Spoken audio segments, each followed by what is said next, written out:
60 سالوں میں ایک دفعہ پھر ہم دیکھ رہے ہیں پاکستان ایک انتہائی مشکل وقت سے گزر رہا ہے۔ بمبئی دھماکوں کے بعد جس انداز سے ڈپلومیٹک اور پولیٹیکل ایکٹیویٹی دیکھنے میں آ رہی ہے، اس سے اندازہ ہو رہا ہے کہ پاکستان کے لیے پریشانی زیادہ ہے، دباؤ بہت زیادہ ہندوستان کی طرف سے اور باہر سے سپورٹ ان کو مل رہی ہے۔ ہم دیکھ رہے ہیں کہ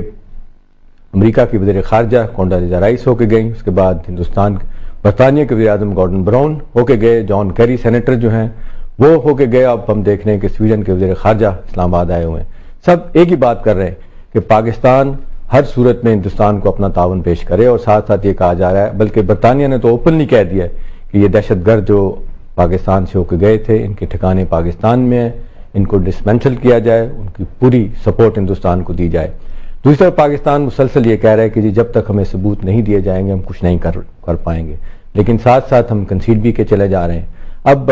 عام طور پہ پاکستانی توقع کر رہے ہیں کہ کسی کلیئر کٹ پالیسی کا پاکستان کی طرف سے اشارہ ملے اور یہ پتہ چلے کہ حکومت کس انداز سے سوچ رہی ہے، فوج کس طرح دیکھ رہی ہے، عام آدمی کس طرح دیکھ رہا ہے، اور سول سوسائٹی سارے ایشو کو کس طرح دیکھ رہی ہے۔ پروسیس میں ہم یہ ضرور دیکھ رہے ہیں کہ دباؤ ہم پہ بڑھتا چلا جا رہا ہے، اور اس میں ہم یہ بھی دیکھ رہے ہیں کہ ڈرون اٹیک ایک نیا فینومینا شروع ہوا ہے، اٹیک تو نہیں ہوئے، کل وائلیشن کر کے گئے ہیں چمن کی نیٹو کے جہاز جو ہیں۔ اس کے بعد ہم دیکھ رہے ہیں کہ جو لیٹسٹ اسرائیل کی طرف سے کہا جا رہا ہے کہ جو سپورٹ دی جا رہی ہندوستان کو، ان کے ڈرون طیارے جو ہے نا وہ پاکستان کی انہوں نے خلاف ورزی کی کشمیر میں اور لاہور سیکٹر میں، اس کا ایشو بنا بعد میں ٹیکنیکل انکرشن کا نام دیا گیا صدر صاحب کی طرف سے، جبکہ امریکہ کے لوگ یہ کہہ رہے ہیں کہ یہ ڈیفینیٹلی ایک حملہ کرنے کی کوشش تھی جسے امریکہ نے اس کو روک دیا۔ ناظرین، ہم کہاں کھڑے ہیں؟ کیا ہمارے آپشن ختم ہوتے جا رہے ہیں؟ کیا حکومت، ہماری پارلیمنٹ، ہماری اپوزیشن کے لوگ اس بارے میں کوئی فیصلہ نہیں کر پا رہے کہ ہندوستان کے ساتھ تعاون کس طرح کا کرنا ہے، یا یہ ہے کہ یہ جو محاذ آرائی کا سلسلہ شروع ہو گیا اس کو کیسے روکنا ہے؟ ایک دفعہ پھر اس ایشو پہ بات کریں گے۔ ہمارے اسٹوڈیو میں تشریف رکھتے ہیں جناب سینیٹر اکرم ذکی صاحب، x secretary general foreign office کے، ساتھ تشریف رکھتے ہیں جناب زید حامد صاحب، ڈیفنس اینالسٹ ہیں، آپ بہت اچھی طرح ان کو جانتے ہیں۔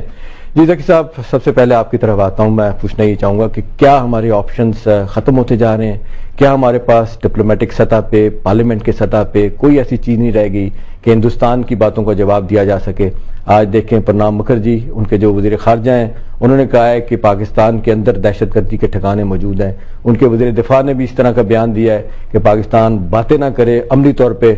کچھ کر کے دکھائے۔ یوں لگ رہا ہے کہ ڈکٹیٹس سب طرف سے ہمیں دی جا رہی ہیں، ہماری حکومت کی طرف سے کیا جواب ہے؟ آپ اس کو کیسے دیکھیں گے؟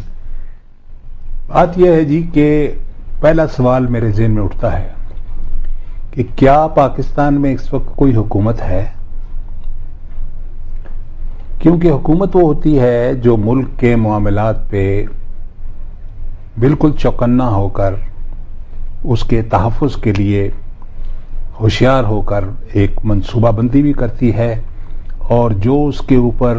باہر سے دباؤ آتے ہیں اس کو مقابلہ کرنے کے لیے حکمت عملی بھی بناتی ہے۔ ٹھیک، لگتا ایسے ہے کہ پچھلی حکومت کے دوران امریکہ کے دباؤ میں آ کر امریکہ کی ہر بات ماننے کی پالیسی بھی شروع کی گئی تھی، اور ہندوستان کے ساتھ بھی ایک جھکاؤ کی صورت اختیار کی گئی تھی۔ ٹھیک، نئی حکومت نے آ کر اس پالیسی میں کوئی تبدیلی بظاہر نہیں کی ہے۔ کچھ لوگ کہتے ہیں مزید اس کو آگے بڑھایا ہے، اور وہ ڈرفٹ میں وہ جو دھکا لگا ہوا تھا وہ اسی طرح چلتی رہی ہے، اور آگے اس لیے بڑھتی ہوئی لگتی ہے کہ دباؤ بڑھایا لوگوں نے دیکھ کے کہ دوسری طرف سے کوئی پالیسی نہیں آ رہی، تو چاروں طرف سے دباؤ بڑھا کر کوشش کی گئی ہے کہ اب جنگ کا جب دھمکی دی جاتی ہے تو کوئی سیاسی مقاصد ہوتے ہیں، ٹھیک،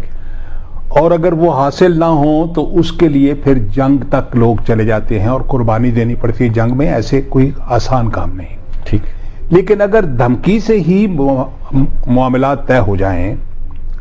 اور دوسرا جو ہے وہ پیچھے چلا جائے تو پھر جنگ کرنے کی ضرورت باقی نہیں رہتی۔ ہم اس سٹیج پہ پہنچ گئے آپ کے خیال میں؟ اس دھمکی کو اور بڑھایا جاتا ہے تاکہ لچک ایک چیز ہے، پسپائی ایک دوسری چیز ہے۔ مجھے نظر آ رہا ہے کہ پاکستان نے پسپائی کا راستہ اختیار کیا ہوا ہے۔ کیوں؟ اس لیے کہ کوئی سوچ نہیں ہے اسٹریٹجک، کوئی پالیسی کے آبجیکٹیوز نہیں ہیں۔ ایک امریکہ کی طرف سے جو ڈرون اٹیکس ہوتے ہیں پہلے کہا گیا تھا جی جو حملہ ہوا بجوڑ میں پہلی بار تو کہہ دیا جی ہم نے خود کیا ہے، امریکہ نے کہا نہیں ہم نے کیا ہے، جی یاد ہے نا۔ اب جب ہوتا ہے تو ہم کبھی کہہ دیتے ہیں کہ ہمارے پاس کوئی صلاحیت نہیں ہے، ہمارے ایئر فورس کے چیف کہتے ہیں کہ صلاحیت ہے، تو اس کا مطلب ہے کہ دنیا کو یہ پتا چلا کہ جب ہماری حدود کی خلاف ورزی کرتے ہیں تو پاکستان سوائے کھسیانی ہنسی کے کچھ نہیں کرتا۔ تو ہندوستان بھی اپنے آپ کو بڑی طاقت سمجھتا ہے اور ان کے زوم یہ ہے کہ اگر امریکہ یہ کر سکتا ہے تو ہم کیوں نہ کریں۔ احمد صاحب بڑی امپورٹنٹ بات کی ذکی صاحب نے، کنٹرڈکشن دیکھنے میں ایک چھوٹی سی بات، جی جی یہی چیز 2002 میں بھی کرنے کی کوشش کی تھی، ٹھیک، جب امریکہ نے پریمپٹیو سٹرائک کی تو ہندوستان بھی پریمپٹیو سٹرائک کے لیے تیار ہوا، اسرائیل بھی تیار ہوا۔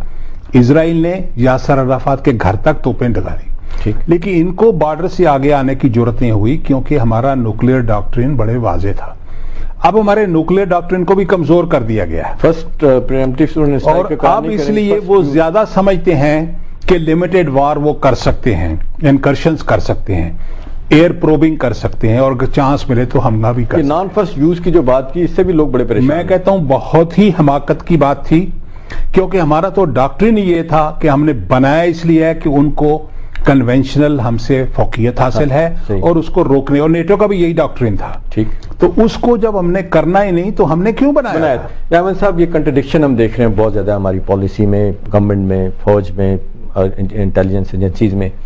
آپ کیا دیکھ رہے ہیں؟ کیا ہم بالکل کبوتر کی طرح آنکھیں بند کر لیں، یا آپ سمجھ رہے ہیں کہ حکومت نے آنکھیں بند کر لیں؟ کچھ لوگوں کا خیال ہے کہ ایک لمیٹڈ سٹرائک کی جائے گی، حکومت پاکستان خاموش رہے گی، پھر ملٹری سے ری ایکشن آئے گا کہ نہیں آپ نے یہ کیا کیا ہے، پھر ہماری آنکھیں کھلیں گی۔ آپ دیکھ رہے ہیں کہ خدا نہ خواستہ کوئی کانفلکٹ یا آہستہ آہستہ بڑھایا جائے گا، جس طرح ہندوستان کو امریکہ سپورٹ دے رہا ہے اور جس انداز سے اسرائیل اور ہندوستان کا کوآپریشن چل رہا ہے، ڈرون اٹیک دیکھیں، اٹیک تو نہیں ہوا لیکن ہو کے گئے ان کے جہاز، نیٹو والے جو ہیں انہوں نے چمن تک جا کے خلاف ورزی شروع کر دی ہے۔ کیسے دیکھ رہے ہیں نیا سینیریو بڑھتا ہوا؟